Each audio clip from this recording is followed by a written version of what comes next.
நாம் தமிழர் கட்சியிலிருந்து ஆட்களை சேர்த்து தனது வலிமையை காட்ட வேண்டிய நிலையில் திமுக இருப்பதாக சீமான் விமர்சித்துள்ளார். திமுக எவ்வளவு பலகீனமா இருக்குதுன்னு பாருங்க.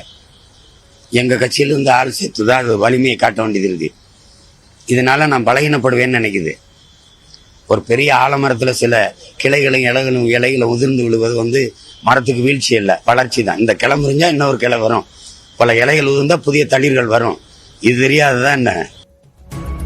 நாம் தமிழர் கட்சி உட்பட மாற்றுக் கட்சியை சேர்ந்த சுமார் 3000 பேர் திமுக தலைவரும் முதலமைச்சருமான மு க ஸ்டாலின் முன்னிலையில் திமுகவில் இணைகின்றனர். கூடுதல் தகவல் சிறப்பு செயலர் கோகுலினுடைய பின்னணி என்ன?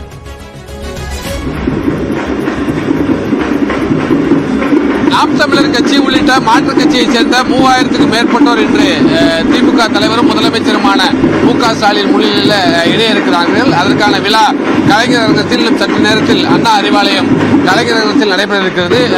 திமுகவுடைய தொண்டர்கள் நிர்வாகிகளும் இந்த இணைப்பு விழாவிற்காக பலர் வந்திருக்காங்க. ஏற்கனவே 3000க்கும் மேற்பட்டோர் பல மாவட்டங்களில் இருந்து நாம் தமிழர் கட்சி உள்ளிட்ட பல்வேறு கட்சியிலிருந்து வர்றாங்க. நாம் தமிழர் கட்சியை பொறுத்தளவு 11 நிர்வாகிகள், முக்கிய நிர்வாகிகள், மாநில மாவட்ட நிர்வாகிகளும் நாடாளுமன்ற சட்டமன்ற தேர்தலில் வேட்பாளராக நாம் தமிழர் கட்சியில் போட்டியிட்டவர்களும் தற்பொழுது திமுகவில் இணைய இருக்காங்க. குறிப்பாக பெரியார் குறித்து சர்ச்சைக்குரிய கருத்துக்களை நாம் தமிழர் கட்சியுடைய தலைமை ஒருங்கிணைப்பாளர் சீமான் தெரிவித்து வரக்கூடிய நிலையில் அதற்கு அதிருப்தி தெரிவித்து பலரும் நாம் தமிழர் கட்சியிலிருந்து விலகி வருவதாக தகவல் கிடைக்கப்பட்டிருக்கிறது. இன்னும் சற்று நேரத்தில் முதலமைச்சர் அண்ணா அறிவாலயம் வர இருக்கிறார். அவர் முன்னிலையில் நாம் தமிழர் கட்சி உட்பட மற்ற கட்சியில் மாற்றுக் கட்சியை சேர்ந்த 3000 பேர் இணைய இருக்கிறாங்க.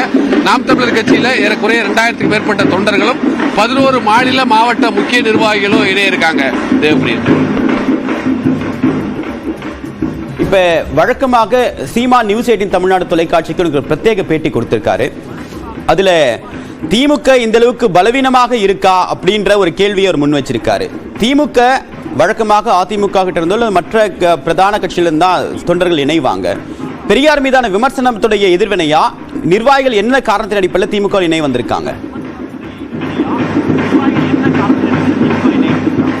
நிச்சயமாக பல்வேறு கருத்துக்களின் அடிப்படையில் ஏற்கனவே நாம் தமிழர் கட்சியுடைய மாவட்ட செயலர் பலரும் விலகி வரக்கூடிய நிலையில் தற்பொழுது 3000 பேர் ஒரே நேரத்தில் அந்த கட்சியிலிருந்து விலகுவதற்கு ஒரு முக்கிய காரணமாக பெரியார் குறித்து சர்ச்சைக்குரிய கருத்துக்களை நாம் தமிழர் கட்சியுடைய தலைமை ஒருங்கிணைப்பாளர் சீமான் தெரிவித்து வரக்கூடிய நிலையில் அதற்கு எதிர்ப்பு தெரிவித்து மொத்தமாக ஏறக்குறைய தமிழ்நாட்டிலிருந்து பல மாவட்டங்களிலிருந்து ராமநாதபுரம், தர்மபுரி, கோவை, கடலூர், மயிலாடுதுறை உள்ளிட்ட பல மாவட்டங்களிலிருந்து நாம் தமிழர் கட்சியுடைய முக்கிய நிர்வாகிகளும் தொண்டர்களும் விலகி திமுகவில் இணைய இருக்கிறாங்க.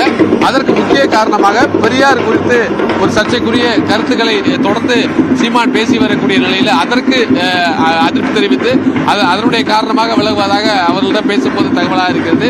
மற்ற கருத்துக்களின் அடிப்படையில் ஏற்கனவே சிலர் விலகி வந்தாலும் தற்பொழுது பெரியார் குறித்து சர்ச்சைக்குரிய கருத்தின் அடிப்படையில் மொத்தமாக ஏறக்குறைய 3000 பேர் ஒரே நேரத்தில் திமுகவில் இணையக்கூடிய நிகழ்ச்சியானது நடைபெற இருக்கிறது. விரிவான தகவலுக்கு நன்றி கோகுல்.